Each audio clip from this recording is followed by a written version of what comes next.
Yung mata.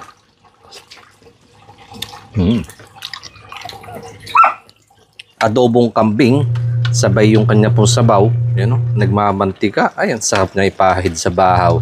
Yung kanyang laman, kalas na sa buto. Papadami na naman ng kain nito. Po, kain na. Meron din tayo ditong adobong pusit na pandagdag. Inadobo ko din itong kambing kasi hindi ko siya nasikasong kahapon nung kinatay natin. Pang sinabawan sana. Ito na lang, pwede na din naman po yan. Kinuha ko na yung ulo. Mahilig tayo dyan sa mga ganyang buto-buto. Meron po tayong lagang gulay. Lagi natin kasama sa ating kain. Dampot, kain na po tayo. Kanyang hanap na lang ng pwesto. Medyo malinsangan ho kasi yung panahon ngayon mga kanayon. Ayan. Kaya dito mas masarap kumain sa mga ilalim nga naman ng puno. Mas mapadami. Dito naman ako upo. Wala, inihitan. Ano na? Galit muna. Bahala kayo dyan.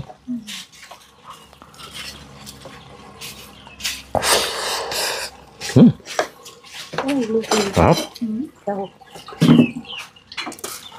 Lamis ko. Nilagyan mo ng konting asukal. Bagong, sasawin natin. Masarap.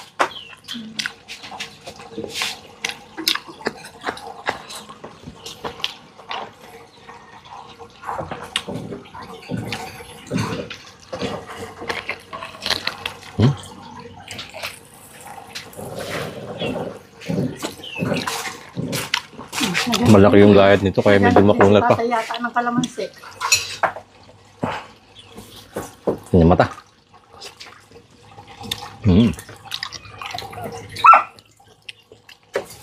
Pagkatapos pong kumain, dessert naman. Tanim po ni Utol yan, yung mga puno.